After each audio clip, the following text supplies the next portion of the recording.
أما بعد فأعوذ بالله من الشيطان الرجيم. بسم الله الرحمن الرحيم. يا أيها الذين آمنوا اتقوا الله ولتنظر نفس ما قدمت لغد واتقوا الله إن الله خبير بما تعملون. وعن شداد بن أوس رضي الله عنه قال رسول الله صلى الله عليه وسلم الكيس من كان نفسه وعمل لما بعد الموت والعاجز من أتبع نفسه هواها وتمنى على الله الأماني أو كما قال عليه الصلاة والسلام. قابل احترام بزرگوں، عزیز دوستوں اور دینی بھائیوں، ذی الحجہ کا مہینہ چل رہا ہے اور یہ اسلامی سال کا سب سے آخری مہینہ ہے. اس مہینے کے ختم ہوتے ہی اسلامی اعتبار سے ایک سال مکمل ہو جاتا ہے اور آنے والا محرم الحرام کا مہینہ شروع ہوتے ہی نیا اسلامی سال شروع ہو جاتا ہے. مسلمانوں کا ایک طبقہ تو وہ ہے کہ جو نئے سال کے شروع ہونے پر خوشیاں مناتا ہے، فخر کرتا ہے اور اس بات پر اتراتا ہے کہ میری عمر میں ایک سال کا اضافہ ہو گیا، ایک سال میں بڑا ہو گیا، ایک سال کی زیادتی ہو گئی. دوسری جانب مسلمانوں کا دوسرا طبقہ ایسا ہے کہ جن کو سال کی آمد و رفت سے کوئی سروکار نہیں.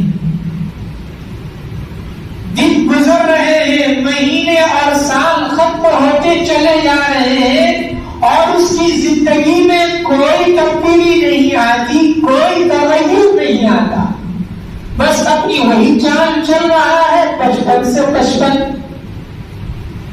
ان دونوں طبقوں کے مقابلے میں ایک تیسرا طبقہ مسلمانوں کا ایسا ہے کہ جو سال کی آمد و رفت پر عبرت حاصل کرنے والا ہے،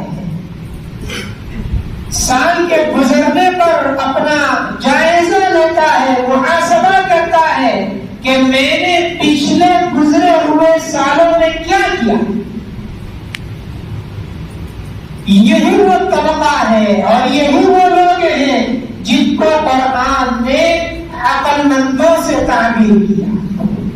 اللہ تعالیٰ فرماتے ہیں ان فی خلق السماوات والارض واختلاف اللیل والنہار لآیات لأولی الالباب. یقیناً آسمانوں اور زمین کے پیدا کرنے میں اور رات اور دن کے آنے جانے میں بدلنے میں ضرور بڑی نشانیاں ہیں عقل مندوں کے لیے. عقل مند کون لوگ ہیں؟ آگے قرآن نے عقل مندوں کی دو صفتیں بیان کی. ہوشیار چالاک لوگوں کے دو وصف بیان کی. اگر دو باتیں پائی جاتی ہے تو سمجھو یہ بندہ قرآن کی نگاہ میں عقل مند ہے، قرآن کی نگاہ میں ہوشیار اور چالاک ہے. الذین یذکرون اللہ قیاما وقعودا وعلی جنوبہم، جو اللہ کا ذکر کرتے ہیں، اللہ کو یاد کرتے ہیں کھڑے ہونے کی حالت میں اور بیٹھے ہونے کی حالت میں اور لیٹے ہونے کی حالت میں. یہی تین حالتیں انسان کی ہوتی ہیں، یا تو کھڑا ہوگا یا بیٹھا ہوگا یا لیٹا ہوگا. بھیا ہر حال میں اللہ کو یاد کرتے ہیں، ہر حال میں اللہ کا ذکر کرتے ہیں. اب سوال ہوتا ہے کہ ہر حال میں کیسے اللہ کو یاد کریں گے؟ ہر انسان کے ساتھ اس کی بہت ساری ضرورتیں بھی لگی ہوئی ہے، بہت ساری مشغولیتیں اس کے ساتھ وابستہ ہیں. کھانا پینا، کمانا،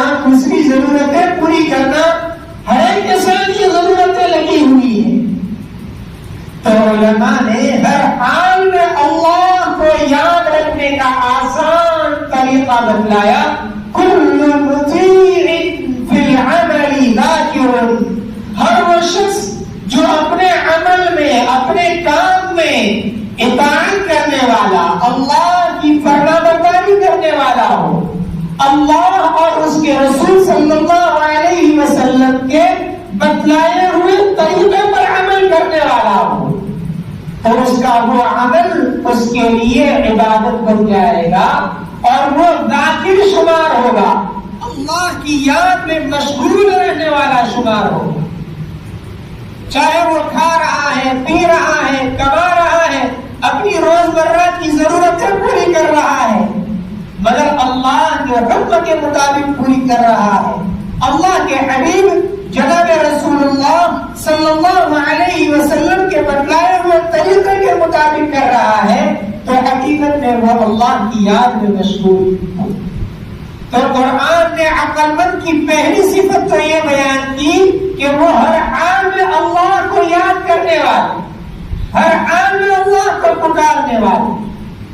اور دوسری صفت بیان کی وَيَتَفَكَّرُونَ فِي خَلْقِ السَّمَاوَاتِ وَالْأَرْضِ، آسمان اور زمین کی تخلیق میں، پیدائش میں غور و فکر کرنے والے، اللہ کی قدرت کو پہچاننے والے، اللہ کی طاقت اور کبریائی کو، اللہ کی بڑائی کو اپنے دلوں میں اتارنے والے. قرآن کی نگاہ میں حقیقت میں یہ عقل مند ہے. اسی طرح حدیث شریف میں اللہ کے رسول صلی اللہ علیہ وسلم نے عقل مند کی پہچان بتلائی. حضرت شداد بن اوس رضی اللہ تعالی عنہ سے روایت ہے کہ اللہ کے رسول صلی اللہ علیہ وسلم نے فرمایا الکیس من دان نفسہ، عقل مند تو وہ ہے جو اپنے نفس کا محاسبہ کرے، اپنا جائزہ لے، اپنا حساب لے. اللہ اور اس کے رسول صلی اللہ علیہ وسلم کی نگاہ میں عقل مند وہ شخص نہیں جو عصری تعلیم میں اول نمبر سے کامیاب ہونے والا ہو. عقل مند وہ نہیں جو بہت ساری دولتیں اکٹھے کرنے میں ماہر ہو. عقل مند وہ نہیں کہ جو بڑے عہدے اور بڑے منصب پر فائز ہو چکا ہو. عقل مند تو وہ ہے جو روزانہ اپنا حساب کرتا ہے. نیا اسلامی سال یہ اپنی زندگی میں جائزہ لینے کا اور اپنے نفس کا محاسبہ کرنے کا ہے کہ پچھلے گزرے ہوئے سال میں نے کیا کھویا، کیا پایا، کیا گنوایا، کیا کمایا. ہمیں سے ہر ایک سوچے، رمضان گئی، عید آئی، عید الفطر چلی گئی، عید الاضحیٰ آئی، اور اب عید الاضحیٰ کے ایام میں چلے گئے، اور اب حجاج کرام بھی واپس آ رہے ہیں، اور اب اسلامی سال بھی پورا ہو رہا ہے. ہم نے پچھلے گزرے ہوئے سالوں میں کیا کیا؟ ایک تو یہ محاسبہ کرنا ہے، اور آگے ہمیں عزم کرنا ہے کہ اسلامی نیا سال جب شروع ہو تو اس کو میں پچھلے گزرے ہوئے سال کے مقابلے میں اچھا اور بہتر کیسے بناؤں. قرآن کریم نے انسان کے بچپنے سے لے کر بڑھاپے تک کی پوری زندگی کا نقشہ کھینچا ہے. اللہ فرماتے ہیں اعلموا انما الحیات الدنیا لعب، دنیا کی زندگی کھیل کود ہے. جب بچہ چھوٹا ہوتا ہے تو بچپن میں وہ کھیل کود میں مشغول ہوتا ہے، اور ایسے کھیل کود میں مشغول ہوتا ہے جس میں کوئی ہار جیت بھی نہیں ہوتی، کوئی فائدہ بھی نہیں ہوتا. کھلونا بنایا، کھلونے کی سواری گاڑی بنائی اور اس کو توڑ دی، عمارت بنائی اور اس کو توڑ دی، سمجھ رہا ہے میں نے بہت کچھ کر لیا. یہ اس کی بچپن کی زندگی پہلا درجہ جس کو قرآن نے تعبیر کیا اعلموا انما الحیات الدنیا لعب، کھیل کود ہے. ولہو، پھر تھوڑا سا بڑا ہوتا ہے تو کھیل کود اور اس کے بعد پھر تماشا، لہو، ایسا کھیل کہ اب اس میں اس کو تھوڑا سا فائدہ نظر آنے لگتا ہے، ہار جیت والا کھیل۔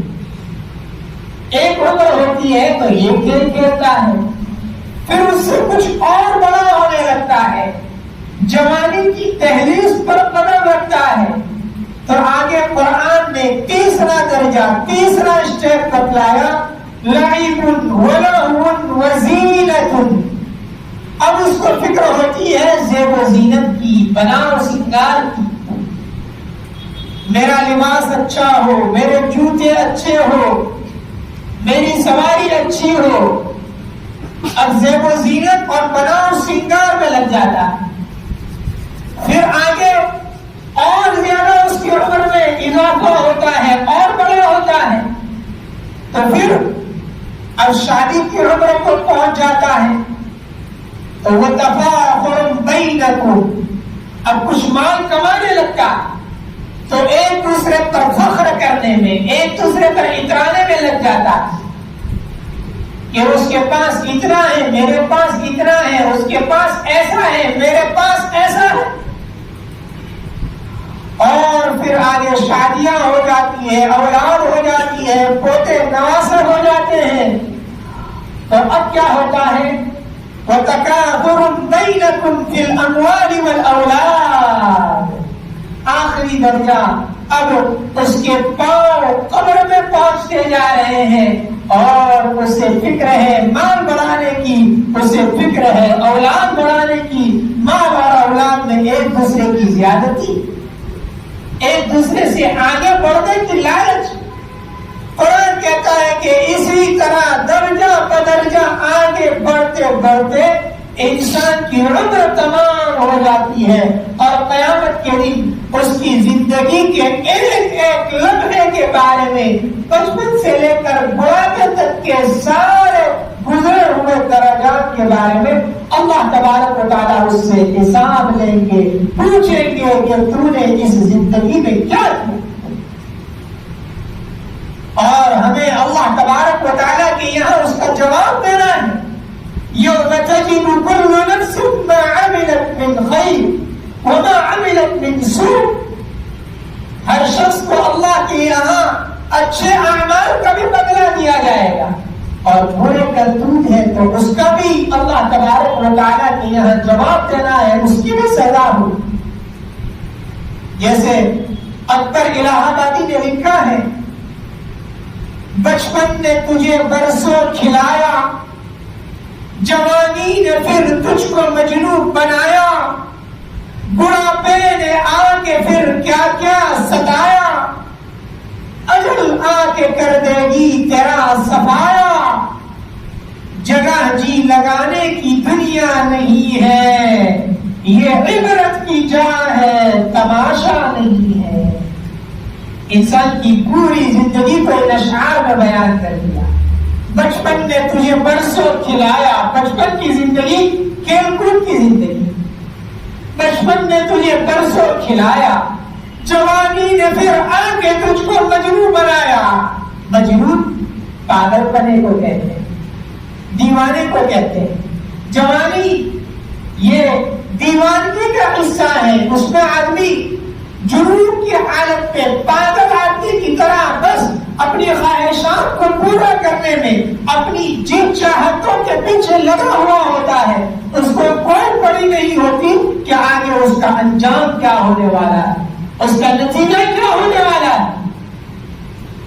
تو بچپن نے تجھے برسوں کھلایا، جوانی نے پھر تجھ کو مجنون بنایا، بڑھاپے نے آ کے تجھ کو کیا کیا ستایا۔ بڑھاپے کی زندگی یہ بیماریوں والی زندگی، حالات والی زندگی، پتہ نہیں کیا کیا حالات اس کے اوپر آتے ہیں، وہ حالات اس کو ستاتے رہتے ہیں۔ آگے اکبر الہ آبادی کہتے ہیں، اجل آ کے کر دے گی تیرا صفایا۔ اجل موت کو کہتے ہیں، موت آ کر کے تیرا بالکل صفایا کر دے گی، تیری ساری کمائی ہوئی مال و دولت کو اس دنیا ہی میں رکھ کر کے تجھے اپنے پاس بلا لے گی، تجھے اللہ تبارک و تعالیٰ کے یہاں پہنچا دیا جائے۔ آگے کہتے ہیں جگہ جی لگانے کی دنیا نہیں ہے، اس لیے یہ دنیا، یہ اپنا سب کچھ اس دنیا کو سمجھ لے ہم، اور دنیا ہی کے پیچھے اپنی جان مال وقت صلاحیتوں کو قربان کر دے، اس کے لیے یہ دنیا اللہ نے نہیں دی ہے۔ یہ دنیا انسان کے لیے، ایک مسلمان کے لیے کیا ہے؟ یہ عبرت کی جا ہے، یہاں رہتے ہوئے عبرت حاصل کرنا ہے۔ کتنے لوگ آئے، کتنے لوگ چلے گئے، ہمیں بھی ایک دن دنیا سے جانا ہے۔ یہ عبرت کی جا ہے، تماشا نہیں ہے۔ تو اسلامی سال کے ختم ہوتے ہوئے، نیا اسلامی سال شروع ہوتے ہوئے، ایک کام تو ہمیں یہ کرنا ہے کہ ہمیں اپنے دل سے پوچھنا ہے، جیسا کہ حضرت عمر کہتے ہیں حاسبوا انفسکم قبل ان تحاسبوا، اپنے آپ سے پوچھ لو، اپنا حساب و کتاب کچھ خود ہی دے لو اس سے پہلے کہ تمہارا حساب و کتاب لیا جائے۔ اور دوسرا یہ کہ ایک ہجری سال پورا ہو رہا ہے، دوسرا اسلامی نیا سال شروع ہو رہا ہے، ہمیں اسلامی تاریخ کو یاد رکھنا ہے۔ مسلمانوں نے پچھلے گزرے ہوئے اسلامی سالوں میں کیا کارنامے انجام دیے، آج ہم اس سے ناواقف ہیں۔ مسلمانوں کا ایک بہت بڑا طبقہ ایسا ہے جن کو اسلامی سال کا علم تو بہت دور کی بات، اسلامی مہینوں کے نام تک یاد نہیں ہے، وہ اسلامی تاریخ سے ناواقف ہیں۔ ایک مرتبہ کا واقعہ ہے، ایک مرتبہ ایک ہندو اور ایک مسلمان دونوں ریل گاڑی میں ساتھ میں سفر کر رہے ہیں، اور دونوں کے درمیان بحث چھڑ گئی، بات چیت ہو گئی۔ کیا بحث چھڑ گئی؟ مسلمان کہہ رہا ہے انگریزوں کو ملک سے ہم نے بھگایا، ہندو کہہ رہا ہے انگریزوں کو ملک سے ہم نے بھگایا۔ اب دونوں کے درمیان بات چیت ہو رہی ہے، دونوں اپنے اپنے دلائل دے رہے ہیں۔ اب یہ خوش قسمتی سمجھو، بد قسمتی سمجھو، وہاں بیٹھا ہوا ایک انگریز ان کی بات چیت کو سن رہا، اس نے مسلمان سے پوچھا کہ اسلامی مہینہ اور اسلامی تاریخ آج کون سی ہے؟ مسلمان کو اس کا علم نہیں۔ ہندو سے پوچھا ہندی تاریخ کارتک ماہ کے اعتبار سے ہندی تاریخ کون سی؟ اس کو اس کا علم نہیں۔ مسلمان سے پوچھا بتلا تیرا اسلامی لباس کرتا پائجامہ ٹوپی کہاں ہے؟ اس کا لباس انگریزی۔ ہندو سے پوچھا تیرا مذہبی لباس دھوتی کہاں ہے؟ اس کا لباس انگریزی۔ مسلمان سے پوچھا تیرا اسلامی چہرہ کہاں ہے؟ اس کا چہرہ انگریزی۔ ہندو سے پوچھا تیرا ہندی چہرہ، تیرے پیشانی پر ہندی ہونے کی علامت کہاں ہے؟ اس کا چہرہ بھی انگریزی۔ مسلمان سے پوچھا تجھے اپنی مذہبی زبان عربی اردو کتنی آتی ہے؟ اس کی زبان انگریزی۔ ہندی سے پوچھا تیری مذہبی زبان سنسکرت تجھے کتنی آتی ہے؟ اس کی زبان انگریزی۔ بہت سارے سوالات اس نے کیے، اور پھر اس انگریز نے یہ کہا کہ ہم آگے ہوئے کہاں ہیں، ہم تو یہی، تمہارا سب کچھ انگریزی، لباس انگریزی، بول چال انگریزی، تہذیب و تمدن کلچر انگریزی، رہن سہن انگریزی، سب کچھ انگریزی، اور اس کے باوجود یہ کہہ رہے ہو کہ ہم یہاں سے باقی ہیں۔ موجودہ دور کی سب سے بڑی ضرورت اپنی اسلامی تہذیب کو، اپنے اسلامی کلچر کو، اپنی اسلامی شناخت اور پہچان کو باقی رکھنا۔ ہمارے نبی صلی اللہ علیہ وسلم نے ہمیں زندگی گزارنے کے ہر شعبے میں رہبری کی ہے۔ ہمارا لباس، ہمارا کھانا، ہمارا سونا، ہماری شادی، ہماری وراثت، ہمارا طلاق کے مسائل، ہمارے آپس کے رہن سہن کے مسائل، آپس کے جھگڑوں کا حل، سب کچھ ہماری بتلائی ہوئی شریعت میں موجود ہے۔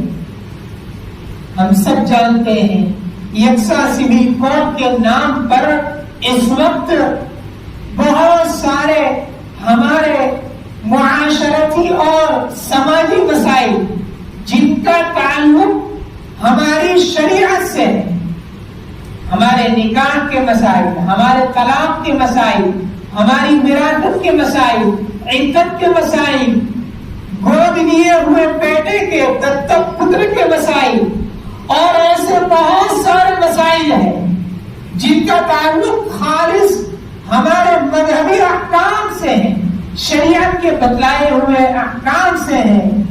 یکساں سول کوڈ کے نام پر ہماری اس مذہبی آزادی کو ہم سے چھین لینے کی کوشش کی جا رہی ہے، جبکہ ملک کا دستور اور قانون ہمیں اجازت دیتا ہے کہ ہم اب مذہبی اعتبار سے اپنے مذہبی احکام پر عمل کرنے میں آزاد ہیں۔ تہذیبی آزادی ہمیں دی گئی ہے، اس کو چھین لینے کی کوشش کی جا رہی ہے۔ اور لا کمیشن آف انڈیا نے ہم سے اس سلسلے میں رائے طلب کی ہے۔ ایک مسلمان ہونے کی حیثیت سے، ایک ایمان والا ہونے کی حیثیت سے ہماری یہ ذمہ داری بنتی ہے، ہمارا یہ فریضہ بنتا ہے کہ ہم لا کمیشن کی ویب سائٹ پر جا کر کے ای میل کے ذریعے سے یا میسج کے ذریعے سے اپنی رائے پیش کریں۔ اور اس کا طریقہ کیا ہے وہ بھی علماء نے بتلا دیا ہے۔ وکیلوں کے بتلانے کی، قانون کا لوگوں کے بتلانے کی جو ذمہ داری تھی وہ بھی علماء نے پوری کر دی ہے، پھر بھی ہم کہتے ہیں علماء کچھ نہیں کرتے۔ تو سب کچھ بدلا دیا گیا ہے، اس کے باوجود اگر ہم اس سلسلے میں غفلت برتتے ہیں تو کل قیامت کے دن اللہ تبارک و تعالیٰ کے یہاں ہمیں جواب دینا ہوگا کہ دین میں، مذہبی معاملات میں دخل اندازی کی جا رہی تھی، مداخلت ہو رہی تھی، تو اس وقت ہمارا کردار کیا تھا؟ تو دوسرا کام یہ کرنا ہے کہ ہمیں اس سلسلے میں اپنی رائے پیش کرنا ہے اور اپنے گھر والوں کو بھی اس کی تاکید کرنا ہے کہ اس سلسلے میں وہ اپنی رائے پیش کرے۔ اور تیسرا کام یہ کرنا ہے کہ یہ حالات اس وجہ سے پیش آ رہے ہیں کہ ہم نے خود اسلامی احکام پر عمل کرنا چھوڑ دیا۔ آج اس بات کا پختہ عزم کرنا ہے، پختہ ارادہ کرنا ہے کہ ہماری شادیاں، ہمارے یہاں کسی کا انتقال ہو جائے، ہمارے جنازے میت کے احکام اور ہماری وراثت کے مسائل، ہمارے طلاق کے مسائل اور جتنے ہمارے معاشرتی اور سماجی مسائل ہیں، ہمیں علماء سے پوچھ کر کے شریعت کے دائرے میں رہتے ہوئے اس کو پورا کرنے کی کوشش کرنا ہے۔ اللہ تبارک و تعالی ہم تمام کو شریعت مطہرہ کے بتلائے ہوئے تمام احکام پر عمل کرنے کی اور اس کے مطابق اپنی پوری زندگی کے گزارنے کی توفیق عطا فرمائے۔ آمین۔ وآخر دعوانا الحمد للہ رب العالمین۔